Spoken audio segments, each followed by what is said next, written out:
Hey developers, have you heard of Django? Well, Django is an awesome web framework built on top of Python. And today I have the expert in Django. Code with Tomi has come and done a 1-hour tutorial for you guys. It's jam-packed with tons of information. So this is perfect if you're looking to learn Django or you're just interested in other web frameworks. So make sure you watch all the way to the end and check it out. So without further ado, here's Code with Tomi. Hey guys, welcome to this video. This video is going to be an introduction to Django. So in this video, we're going to be going through the basics and the things you need to get started working with Django. Now I have some free resources like a Django roadmap, a Python data structure cheat sheet, a Django cheat sheet, and plenty more free resources in which I compiled into a PDF, and you can download that PDF for free using the link in the description below. And if you like more tutorials like this, you can also check out my own channel at Code with Tomi, where I teach more on Python and web development in general. Now, having all this said, let's dive straight into this video. Now, Django is a Python framework which is used for building server-side web applications. Now, let me break this down so it will be easily understandable. When I mean a framework, it means something that is already built just to make development more easier. So we have Python, which is a programming language, and I said Django is a framework on Python. So it's built with Python, which means that with Python we can build web applications using this Django framework. Now if you want to build your own web application from scratch, it's very possible with just only Python, but you need to do a lot of things to get your server running and a lot of security and stuff like that for every single project. But with Django, everything has been very simplified for you. What you just need to do is to learn the framework, learn how to use it, and then it's gonna be easier for you building web applications, because all those basic stuff that might be complex for you doing has already been done by the developers of Django. So learning a framework like in this video, Django, is going to be very useful for you in your journey. It might not be only Python, it might be any other language, but a framework is very useful and is widely used by almost all developers.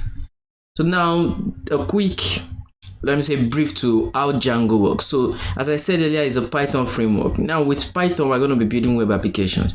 So the requirement for this video is just that you know Python. If you know Python, then you are good to go.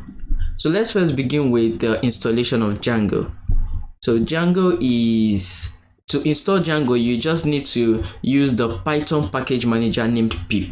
So if you develop with Python, if you're a Python developer, you know that once you come into your command prompt or your terminal, if you're on a Mac, we have something we call pip, and this pip is a package manager for Python. It means with Python, with this package, with this pip, or this let me say, with this function that comes with Python, you can install different frameworks and libraries and modules just from your command line.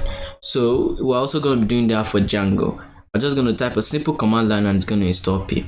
So as you see, I typed pip and then it brought out all of this. That's just to show me that I have pip installed. So to install this pip is not it doesn't have its own installation process. What you just need to do is to install Python. So if you have Python installed, automatically pip will be installed on your computer.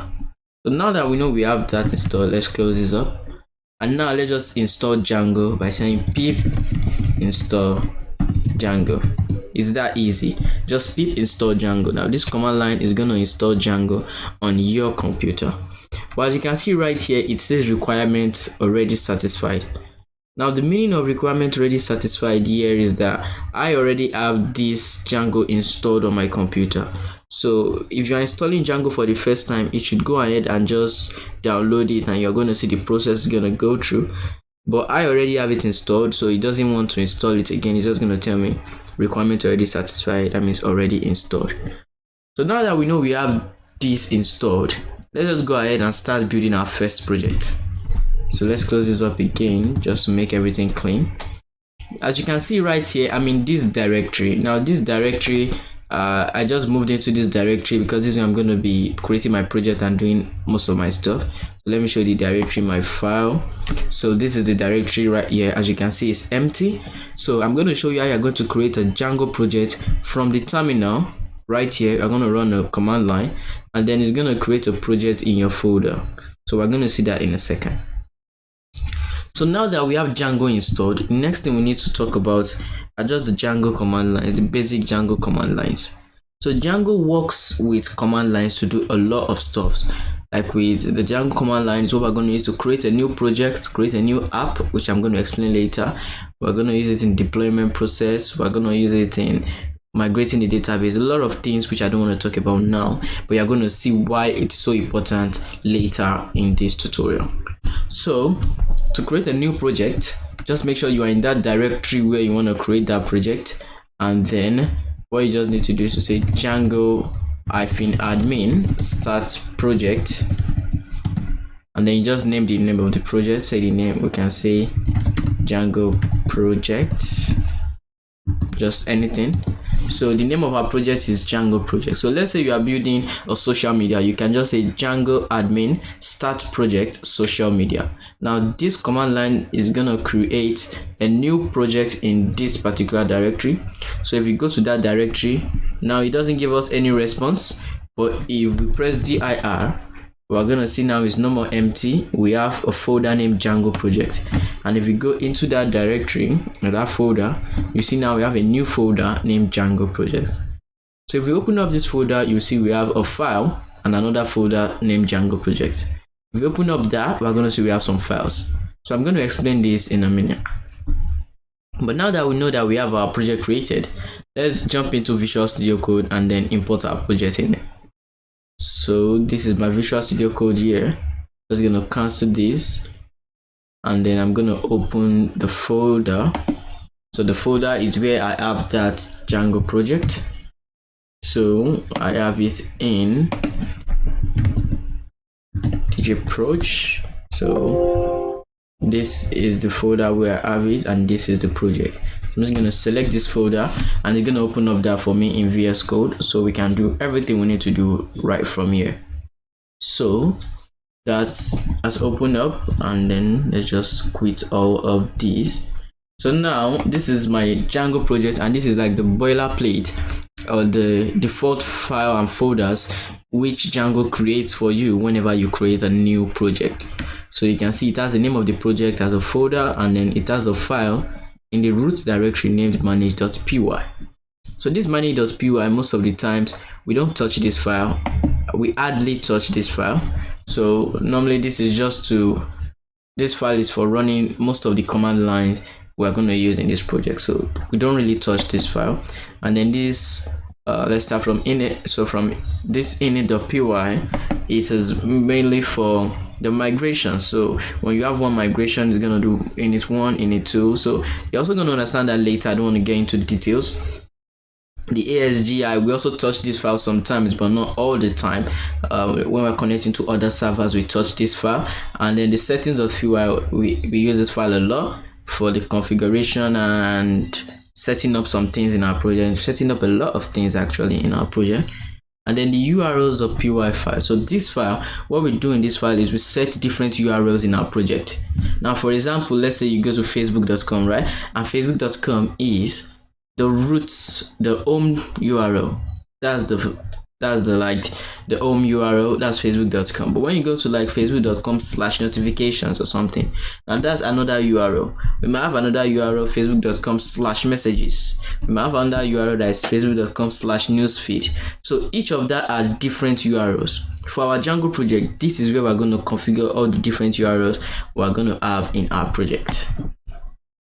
And then the WSGI is very, very similar to the ASGI.py. We also use it sometimes, but not very frequently. So now that we've talked about this, let me move straight into talking about the Django app. So in Django, we have a Django project which we just created, and we also have something we call the Django app. So this Django app, it might be confusing at first, but when you start developing and doing a lot of things in Django, you understand it very well. So the Django app is basically a subsection of the main project. Now in a project, you might have various apps in it. It's not a must you just have one project and one app. So you might have one project, and then in that app, in that project, you might have like 5 different apps. But what do these apps do? So each of the app, as I said, they're like subsections of the main project. For example, let's say you have an e-commerce store. So where a user is gonna see let's say, or let me give an example of facebook.com. That's a very good example.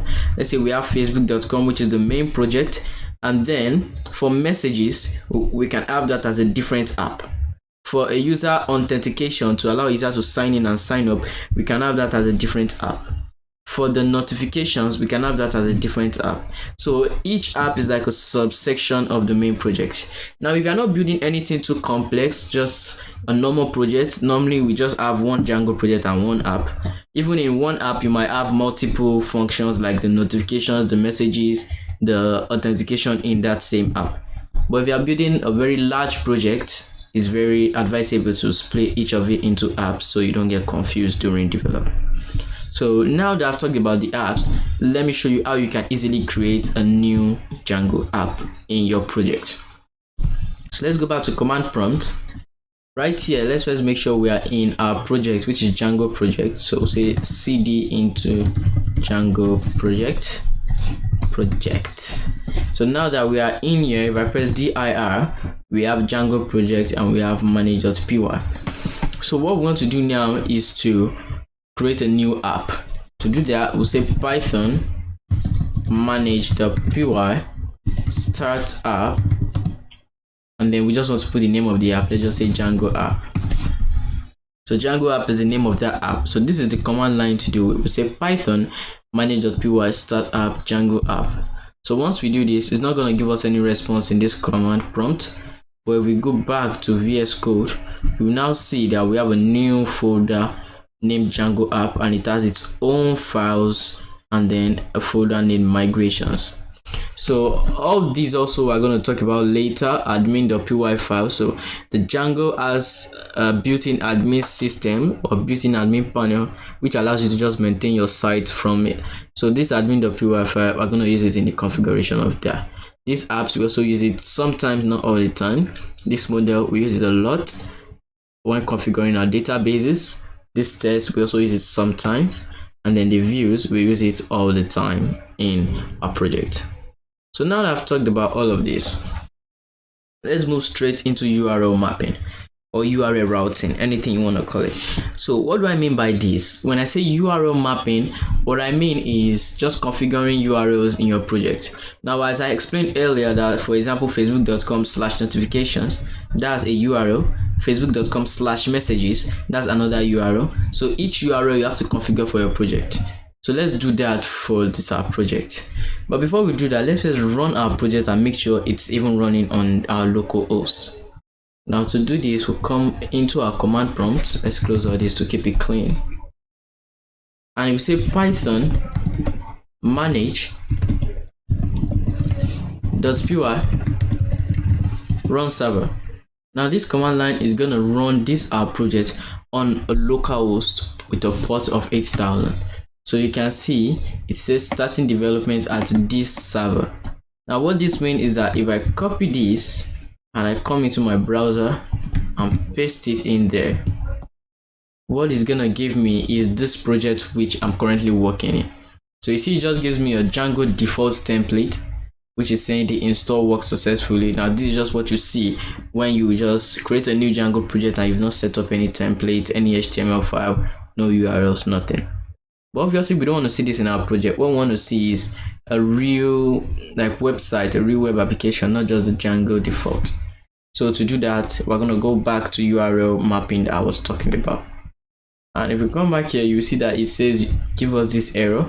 So for now, just ignore that error. I'm going to deal with that later. So let's come back to VS Code. Now, as I was talking about URL mappings, the first thing we need to do is to come into this Django app, the app folder, and create a new file named urls.py. So now we're in this app named urls.py. What we just need to do to be able to set up the URLs, we need to import something we call path. So say from django.urls import path. So now that we have this path imported, we're now gonna set up a Python list. Now this list is gonna take like a list of all the URLs that is gonna be in our project. Let's say we want to add a URL later, we'll just come back to this list and add the URL to the list. So to do this, we'll say URL patterns equals to a list, and then we'll say path. Now we're inheriting from this path which we imported, and then if we leave, we'll put the quotes here. And in the quote, normally we have to just specify like /notifications. This means our website /notifications. We don't really need to put slash, just put notifications. It means your website /notification. But if we leave it blank like this, it means the home page. So when our user just come to our site, what we want to do is views.home. I'm going to explain all this in a minute. And name equals to like home. So what this is, as I said, we just inherit from this path, open the parentheses, and then after that, this is going to be blank just to show the home page.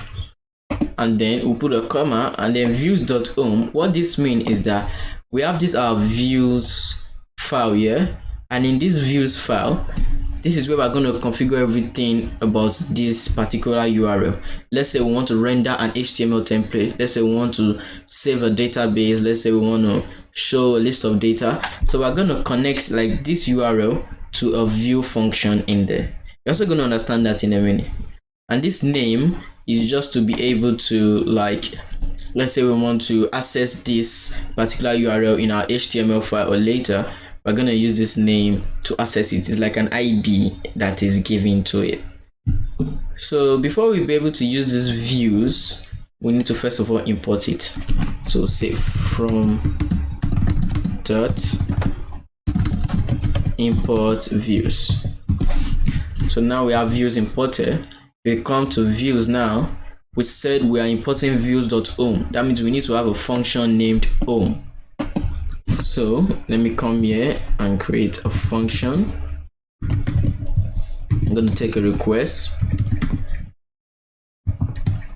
and then let's pass for now. So what this is doing is that each URL needs to have a view assigned to it. So the view can be a function-based view or a class-based view. But in this tutorial, we're going to be talking about a function-based view because it's very good for beginners when getting started with Django. You can later dive into class-based view. It's not compulsory. All the time I use function-based views, so you can also stick with function-based views. They just do the same thing. The difference is just that this is function and that is a class. That is the difference. So this is how you create the function and assign it to a particular URL. So we just created the function def, we named it home, and it's just taking a request. That's what we gave it, and then we just assigned it here to this URL, which is views.home, and this home is standing for the name of that particular function, and that's just it. So now that we have this, let's actually do something in this function. Let's just like render a particular response or something. So to do this, let's give it an HTTP response. We'll say from Django.http import HTTP response. So what this HTTP response does is just that it just like sends a response to that page. Instead of showing this Django default, it's just going to show a response in here. So that's just to make sure that everything works successfully. So now what we just want to do is to say return HTTP response, and in here we're going to specify an HTML tag. So it can be h1, and we just say welcome to my Django app, and then we just close the h1 tag. So in here is like an HTML code that needs to be in here. So let's save this. Now that we have this saved, if we come here and hit refresh, we're still going to see this same thing. It doesn't change, but I guess we've configured the URL. Why doesn't this change? Now the reason it doesn't change is because if you see, everything which we are doing is done in our Django app. But I told you that the Django app is just a subset or just a section of the main project. So if we're configuring something in an app, we need to link that thing to the main project so it sees it that yes, there's a change or something is going on in this particular app. So what we just want to do is that once a user comes to our site, what Django gives the user is anything that is configured in the project, not just only in the app. But in the app, we've set up the URLs and everything because that's where we do it. So what we can just do is to link this URL in our project, and everything's gonna be fine. So we open our project folder, we come into urls.py, let's clear all this, and in here what we just want to do is to first of all import something named include. Now this include is gonna take or include from the URLs of anything we specify. So we want to include from the URLs of the Django app. To do this, we'll say once a user comes to the home page, I want you to include Django app.urls. That's easy. Now we close this. When we come here and hit refresh, we're going to see what we see. We're going to see that HTTP response which says welcome to my Django app. So it gives us an error right here, and let's go and see where the error is coming from. Okay, it's because our server wasn't running. It's running now, so let's hit refresh. As you can see, it says welcome to my Django app. Now this is exactly what we want to see. We want it to give us a response, or just give us something more than just the Django boilerplate or something like that. So now we have all this, but if we're dealing with a real world application, like we're building a real project, this just can't be what we're going to be coding. We want like a main HTML file linked to this page. Now let's just go ahead and do that. So as I said, let's come back to VS Code. I said in settings.py, we're going to do a lot of configurations. So that configuration is going to start now. So Django has something we call the DTL, which stands for the Django template language. So this just allows us to link an HTML template into a URLs of our Django project. And in that HTML file, instead of it just be plain HTML, in the plain HTML, there are going to be some codes which is going to allow our website to be automated, dynamic, and just generate some data and anything we want. So first of all, let's cancel these URLs. What I want to do now is to close all this, and in the root folder, I'm going to create a new folder called templates. Now when I say the root folder of a Django project is the folder that contains the manage.py file. So in the root folder, I want to have a folder named template. And in this template, this is where all my HTML templates is going to go in. All my HTML files. That means all the files I'm going to be rendering in this project. That's where it has to be. So let me just say index.html. So I created a new HTML file in it, and I said index.html. So I'll just open, let me just type something in here. Let me just say h1. Let's leave it blank for now. Just give it an h1. Let's close that up. But now we have this template with index.html. So we know that we need to configure something. We need to do something before it can see it. It can't just automatically detect it. So the first thing we need to do is to tell Django where to look for HTML files whenever it is being called, whenever we want to use it. So to do that, we will go into settings.py file in our Django project. First of all, let's import OS. Then after this, we're going to scroll down to where we see templates. Right here, we'll look for where we see theirs. And what we just do is say base there slash templates. So what this is doing is that it's saying from the base directory or from the root directory, go into a folder named templates, which is here. So that is where all our index.html file is located. So this template, it can be anything. It can be template, it can be with an S, but just make sure that whatever you write in here must correlate or must be the same thing with the folder name. So let's save that. We can quit this now.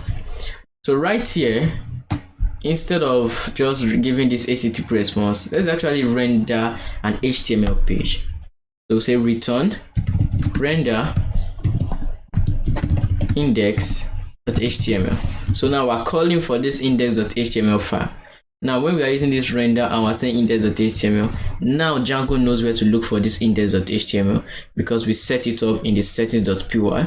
We said when a user looks for a template, the directory should be base.there/template, which is this, the base directory/template. And now when we request for index.html, it's going to the base directory/template and bring out any file named index.html. So let's go ahead and test this out. First of all, in our index.html, let's write something. So right here we have welcome to my Django app. Let's write something different now, so we will see the difference. So let's just say this is from a template file.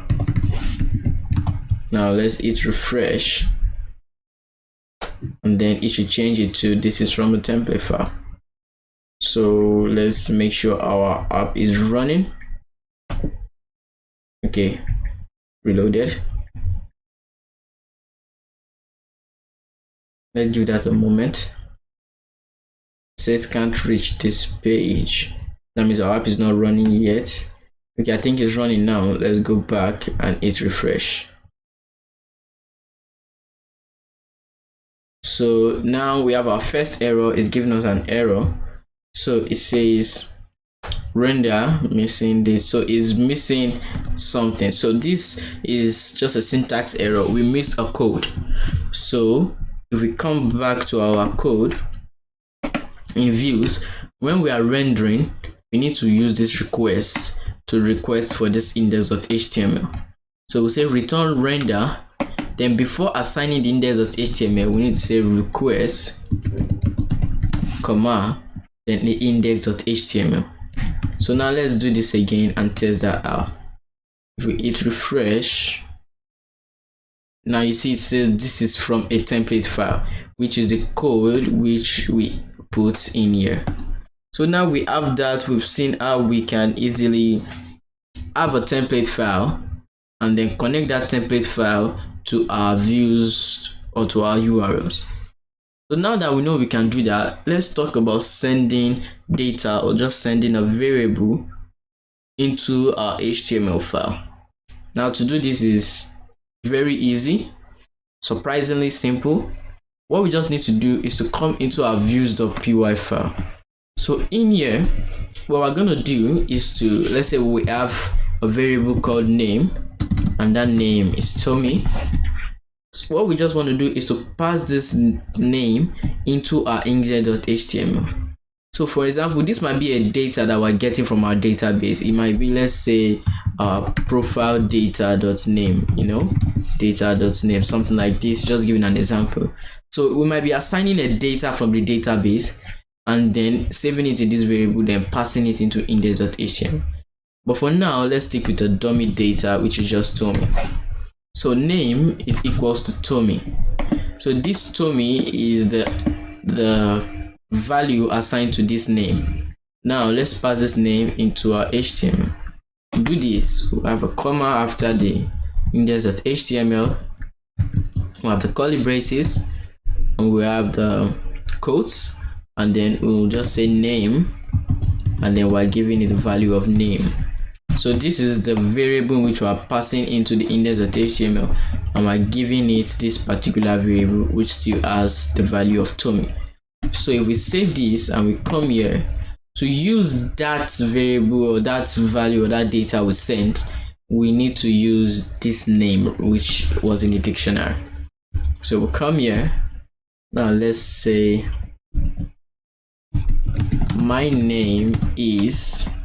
Now we don't just want to write my name is John or my name is whatever. We want to write whatever is passed from the backend, from the views in here. So to do that, we'll have two curly braces, open and closed. So now we have two curly braces, then we'll put the name of the variable which was sent, which is this name, not this name. So this name, which is the key. So the key is what we're going to use to access it. So my name is, we have two curly braces, then we have name. So if we save this now, come here and hit refresh, you see it says my name is Tomi. it doesn't show those two curly braces with name or something. It gives us the value which is being assigned in here.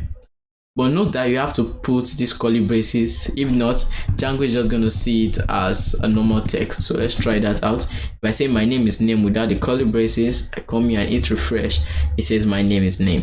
So make sure you have those two curly braces to make sure everything is working perfectly. So now I hope you know how to take a value from the backend, from the views, and then pass it or assign it onto your variable in the HTML or the template file. So now we've talked about all this. Let me talk to you about form submission in Django. Now when I say form submission, what I just mean is just a normal HTML form. First of all, just sending that data into our views and then manipulating data or doing anything we want with the data. So let's come into Visual Studio Code. So right in here, what we want to do is to have a form. So create a new form, and then in here, let's just have an input. So first of all, let's just say name. Let's give it an input tag. It's a type of text, and then with a name of name. And let's just close it, and let's give it a BR.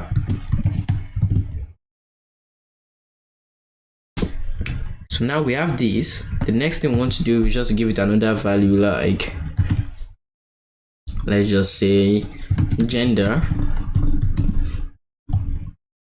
Okay, we want to give it a text. We don't want to give it like a list or something. So name, country. So let's say input type text, the name should be country, and then it doesn't need a break because that's the last one. Okay, it needs a break because we have to put the submit, so let's give it a break. And then after this, let's have another input for submit.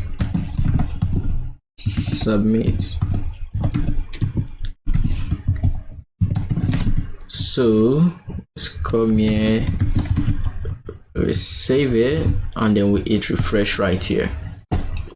So that should give us a form. Yeah, so it says name, country, and a form.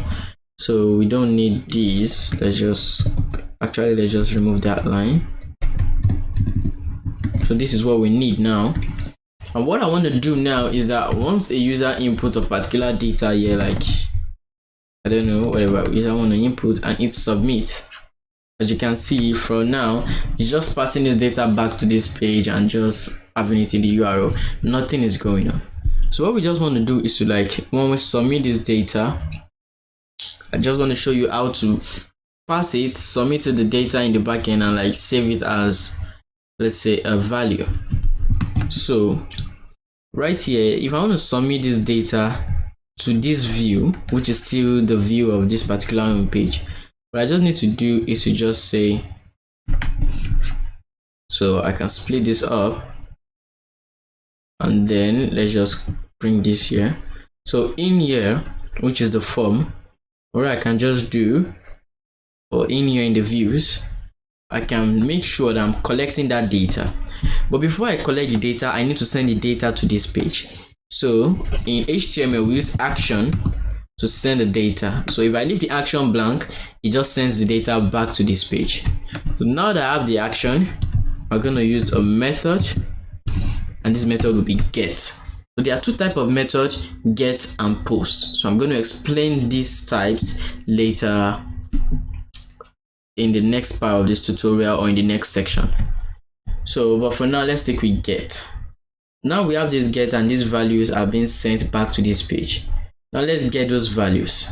What we just want to do is to say name. Instead of now saying Tomi, we'll say request dot get,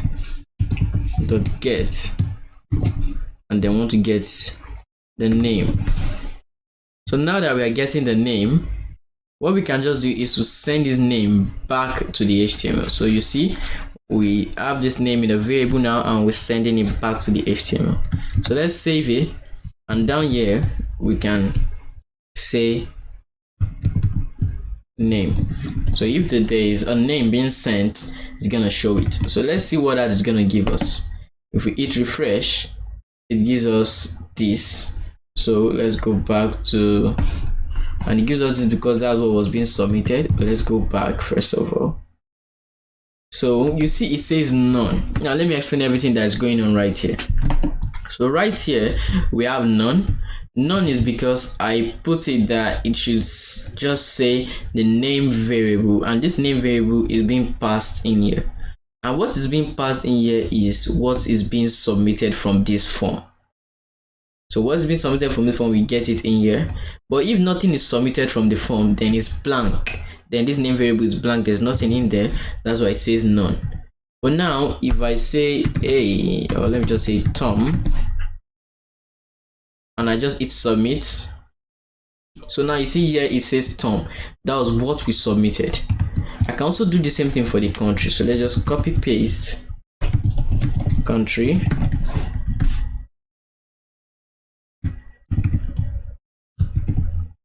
and then after this we can just pass it here also by just using a comma, country, and giving it country.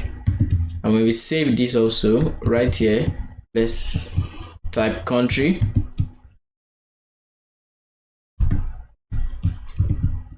So we just change this to country, and then we come here, let's save that. So you see it says two nones, and I explained why it's saying none. We can also take care of this. Instead of it saying none, it should just be blank, nothing should be there until there's actually something submitted. So I will also show you how to do that. So let's just say Timothy, country should be Spain. And now once I hit enter, you see it says Timothy and Spain. It shows me that too, which I requested for, which I said it should put in there. So now that's what we just need to know about form submission in Django with using a get method. But now what about the post method, which I talked about? So in the get method, the variables are being passed right here in the URLs. So as you can see, whatever we put in here, I put Timothy. That Timothy is being assigned in here in the URLs. We can easily see this. So when we're using the get method, it has to be information that are not confidential, that are not private. But once we're dealing with private information, that means something we cannot show in the URL, we need to use a post method. For example, let's say a user is signing up to our website or signing in. We obviously don't want to put the password of the user in the URLs and let everyone see, or even let the user see. Or a user is paying with his credit card. We don't want to put the credit card information in the URL bar. Then we need a post method. So let me show you how to use a post method. It's quite similar, just a few tweaks. So we come back here. Let's actually bring this back here. So to use a post method, the first thing we need to do is to change this method to post. And in Django, whenever we're using a post method, we need to assign something named CSRF token. So this CSRF token, what it does is that it protects us against from attacks. So CSRF stands for cross-site request forgery. Now what this means is that it's like an attack in which hackers use to like get the data from a form. But with this CSRF token, it's used for validating this data. So without this token, no data is going to be sent out. So Django allows us to use this CSRF token to protect our site or protect all the data being sent through our forms. So now we have this CSRF token. If we don't put it, we are going to get an error. This is all we need to do for the HTML. Now for the views, when we're using a post method, first of all, we won't say request.get. Now we're using a post, we'll say request.post. And we don't need to say .post.get or .post.post, it's just request.post. And then we change from curly braces to square brackets. That's the difference between a get and a post. So let's do the same thing here. .post, square brackets, change to square, and we make sure we put this in here. Now let's save it and see. So you'll see that everything is going to be the same except from this URL. The value isn't going to be passed in this URL. Let's check that out. So it gives us multi-value the error and stuff. So name equals to request.post name. Now this is what goes on in here. Let me explain. So now when you're using a post method, it requires you to use an if statement. Let me come back in here. The problem is that whenever we come into our website, when we are just accessing our website directly without submitting any form, it is automatically using a get request or a get method. But when we're using a post method, that means let's say a form is being sent through the servers. That's when the post method comes in. So we can just use a post method directly in this view, which is already as default a get method. So if we want to use a post method, we need to specify for the post. So we say if the request is post, then do this. That means if the data is being submitted, then get that data. But if the request is not post, then just render the page normally. So to do this, we'll say if requests dot post. If request is equals to post. So what we need to do now, just put everything under indentation and also this, and then we'll say else. It should just return render request the normal index.html.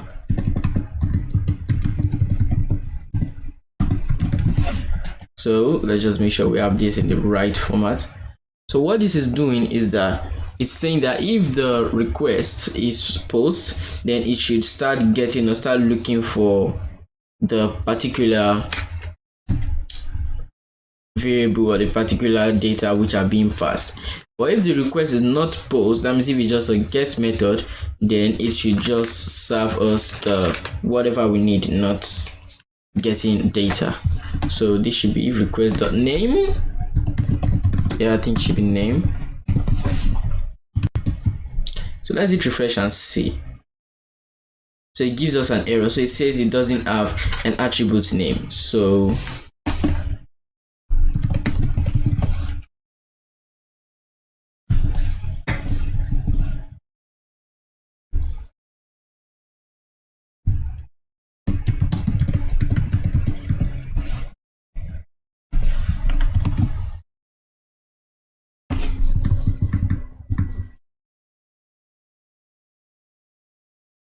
this should be if request.method is equals to post. That means if the method is post, then it should do this. So let's just go ahead and test this. So let's hit refresh.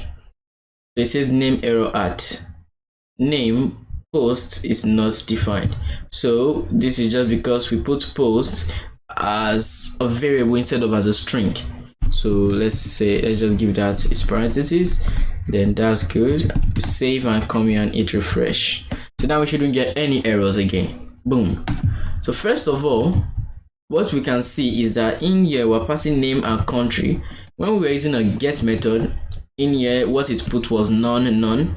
But now since we are using a post method, it doesn't even assign that unless there's really a data which is being passed. That's the cool thing about a post method. So now let's change this. I'm just gonna put anything in there actually, and the country also any value, and then hit submit. So now we have these two values which we just submitted right here, but they weren't passed in the URLs. They are secured, they are being protected, and everything we need to have. That's the good thing about using a post method in Django form submission. It's easy to use. First of all, there's no hassle, and I just really love it. So now that we are done with talking about form submission and all this stuff, let's move straight into one of the most important stuff in Django, which is the models. So Django has this cool stuff called the ORM, which is Object Relational Mapper. So this allows us to create database tables or our database without even writing a single line of SQL code, and sometimes you don't even need to connect it to an external database provider or service. So with this, what we just need to do is to write our database using a Python class. So with a Python class, we can create our database. So think about the class, the name of the class as the name of the database, and all the attributes in the class as the database tables. So that's exactly the way it is. Now let's first of all, let me show you how to use these models just as a normal class before showing you how to convert them into models. So right in here, I'm going to go into where I see models.py. So this models.py file is where everything about our models is going to be done. Everything we need to do about the databases is going to be done in here. So we can see that this models.py file is in an app called Django app. Before we can do anything with databases in an app, we need to make sure we add that app to installed apps. So let's come into Django project, go to settings.py. Right here where we see installed apps, I'm just going to add it to the list and we'll just say Django app. As easy as that.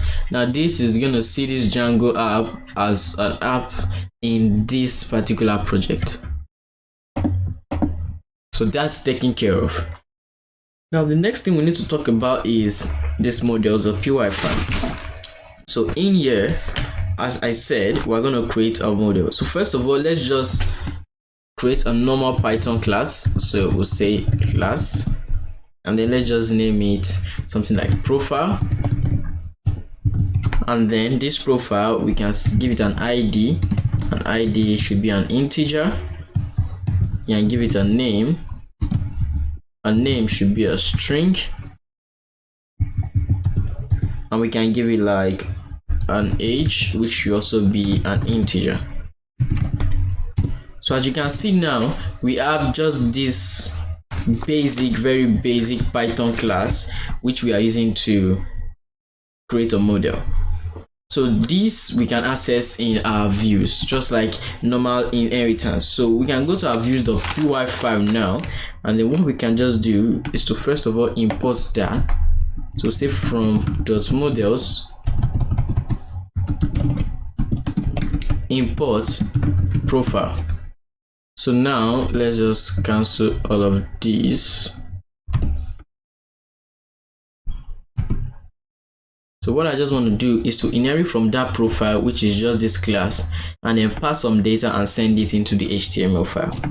What I can just do is to say profile1 should just be equals to, should take from the profile, and then now that we have that taken from profile, we can just start assigning. We can say profile1 dot id should be equals to 0, and then we can say profile1 dot name should be equals to team.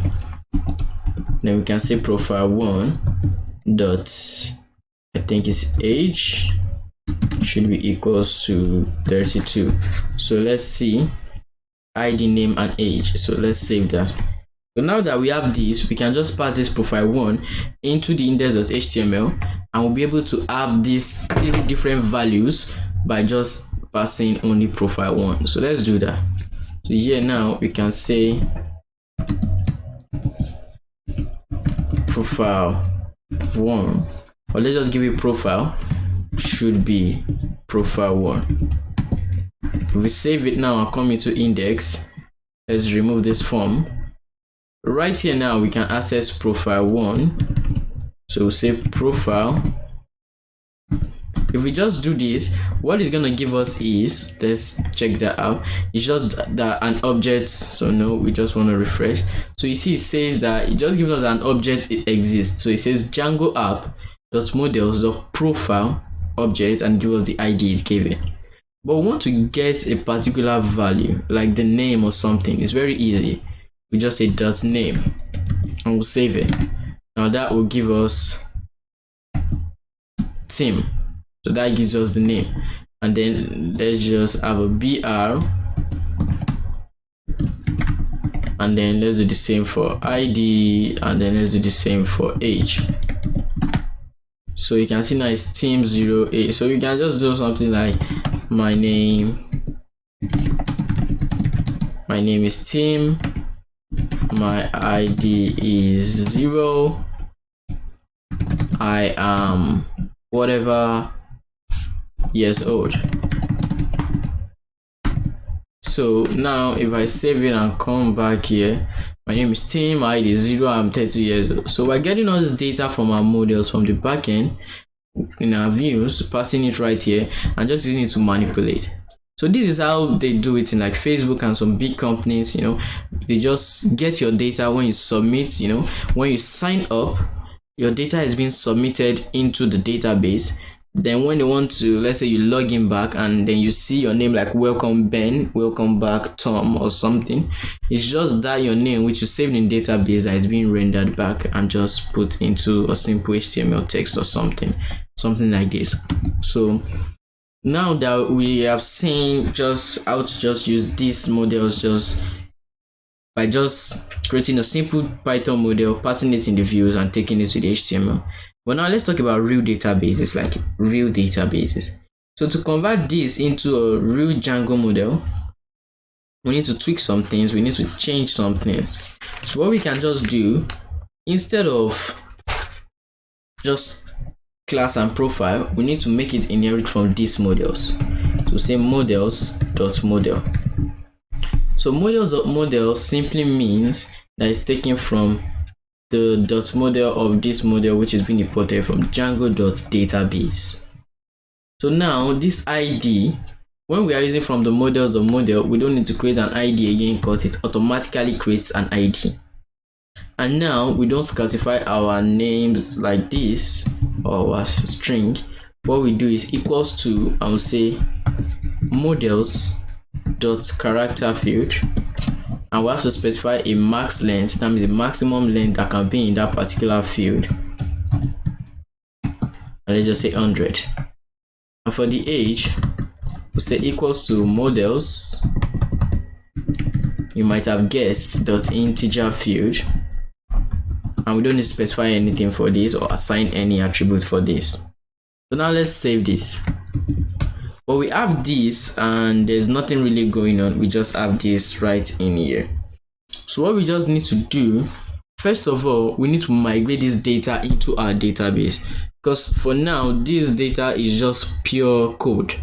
It's nothing, it's just getting the data in database and sending it to HTML. But we want to have a real database, send this into our database or migrate it so it converts this class into a real database. So to do this, we need to come into command prompt. Let's break out of the server. And I broke out of the server by pressing Ctrl C.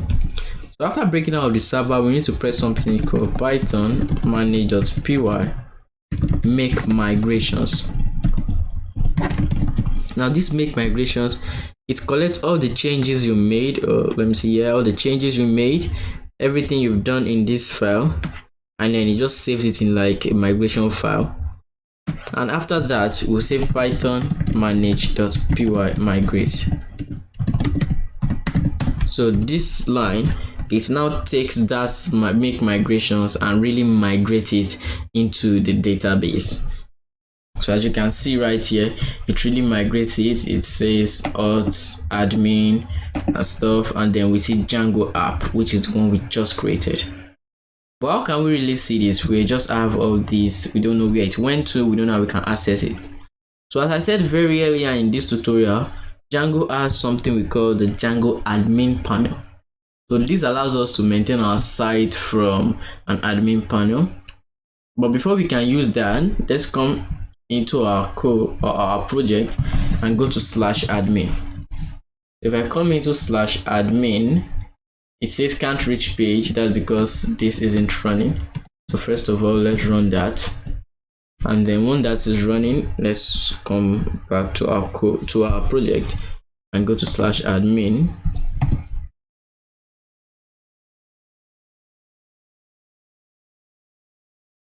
This should be running in a second, as long as this is running right here. Okay, so you can see it asks me for a username and password. We see the Django administration and it asks for a username and a password. But where do we get this from? We don't really have it yet. To get or generate an admin password, only us, the developer or the owner of this site, can generate an admin password just for security. So to do this, we have to come into our command line. Let's break out of the server, and then to create a new admin password, we need to say python manage.py create super user. So this is just gonna create an admin user. So remember I said in the beginning that we will be using manage.py a lot, so that is what we are doing now. So create super user, and then you just ask for my username, and I can just leave it as admin. I don't want to put an email, I'll leave it blank, and then let's give it a password. And it says my password is it's not okay. I'll just bypass that. So now we have that done. Let's run the server again. So once the server is running again, we will go test that in here. So let's just test it, username and the password, and hit enter. So now you see, now it logs me into this admin panel. So if I come into users, I'll just see the list of users in which I have, which should be only me, which is just the admin. And if I come into here, I'll just see details about that users, everything I need to know. But the only thing I can't see is the password, which is hashed in an algorithm, so we can't see that. Apart from that, any other information we can see. We know if the person is a super user, a staff, or anything, or any authorization we want to give to the user. But that's not what we really want to look at now. What we want to see is how to take this class which we created and bring it in here. So remember that we migrated. If I come back here, we did something we call migrate. Now this migrate has already taken this class and put it in here. But the reason why we're not seeing it is because we haven't added it.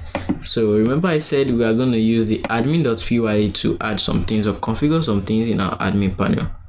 So first of all, let's do from the models, import profile. So now that we've imported that profile model, let's register it by saying admin.site.register profile. And it should be here, just to keep it clean. Now this simple line of code, if we come here and hit refresh, now we see under Django app we have profiles, and on these profiles now we can hit from here and just create a new data, and let's say save. So now we should just have a new data with this. So instead of just getting from, like, just if I come back here and remember in here we're just passing the data statically from by ourselves, what we can do now is to get that data from our database and showcase it in our index.html. Let's do that. So now this profile we want should just be profile.objects.all. Instead of profile, we'll say profile. So profile.object.all is just getting a list of all the objects we have, which is all the data we have in this particular profile database. So now let's save it since we are passing it. So let's make sure we're passing profile. We are taking all this into the index.html. So now what we just want to do is to make sure that we're using a for loop to get it, because right here what I did was for .objects.all.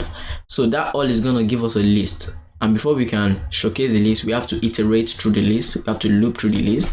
So say for, and this is how we use a for loop in Django. So let's open, and then 2% they will say for, let's say prof or something in profile, and then after whatever I want to do we need to end the for loop by saying end for. So now for prof the profile, we just copy prof, paste. So what I'm just doing in here is for profile, my name is prof.name, my ID is prof.id, my age is this. So now this is getting all the data from our views, and this views is getting the data from our models, and this model is getting the data from our admin which we registered, and then that is just any data that is being saved in here. So now let's check this out in our main project. So it gives us an error by saying profile 1 is not found. So let's see where that error is coming from. It's coming from line 9. We come back here. So we change that actually. Let's just save it again and then hit refresh. So now you see it says my name is Tim, my ID is 1, I am 65 years old. So let's see, is that what we passed in here? Team 65, and the ID is 1. We don't see the ID, but that is the ID registered to it. So if we add another one, let's come here now and add a new profile and say something like Tom, and let's give it an age of like 104, 103, whatever, and we hit save.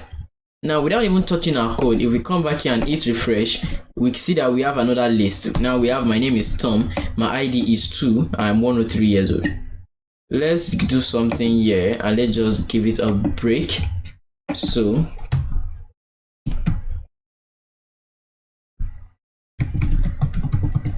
let's save. So if we hit refresh, there's actually a space. Now let's go back and add one more by just saying Julia or Julio, and then we want to say 45. Let's save and add another one. Let's say Timothy should be 54, and then let's save. So now let's hit refresh in here. We see now we have that Julio with an ID of 3 and 45 years old. And now we have my name is Timothy, my ID is 4, I am 54 years old. So now this is how we can just get a list of all the data we have in our database. Now with this, we can do some things like, let's say we have our own website and want to get a list of all the users we have. We can just use this code to do that. But let's say we just want to get the first user or the last user. So let's get the first user here, the details of the first user. What we can just do right here in views, so we just say profile equals this. So this is a list. Let's think of it as something like profile as something like AI.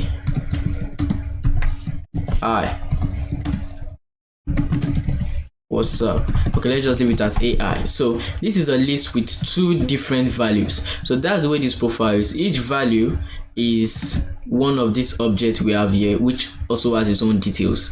So let's think of it like that. So to get the first value, which is here, the first value is the first one created. You know, in Python normally we can just do profile or profile1 equals to profile, then we just use the square bracket and say 0. So this is gonna give us the first value. We can do exactly the same thing for here. So let's remove these. So we say profile1 equals to profile, use the square bracket 0. So now, since this is just only 1, let's pass this as profile1 and save. Right here in our index, we don't need to say the for loop again.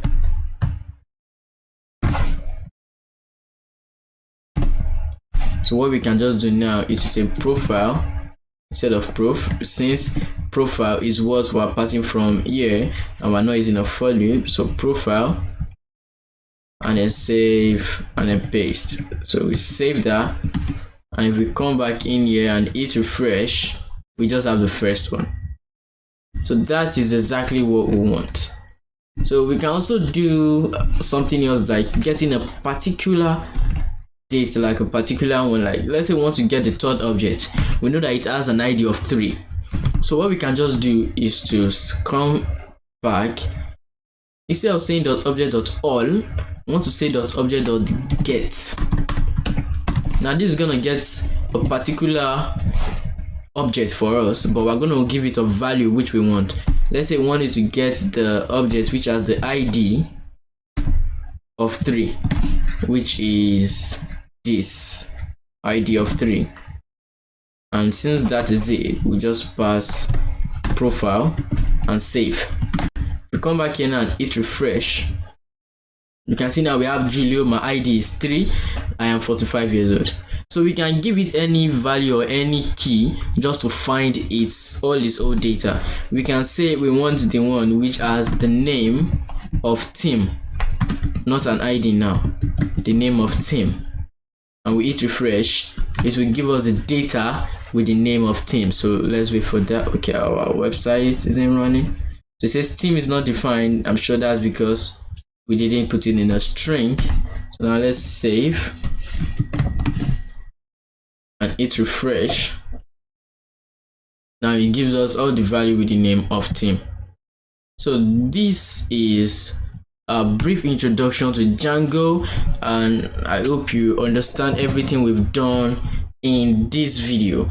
This is not a full course or full pack course, but I hope you get the concept of Django and how it works now.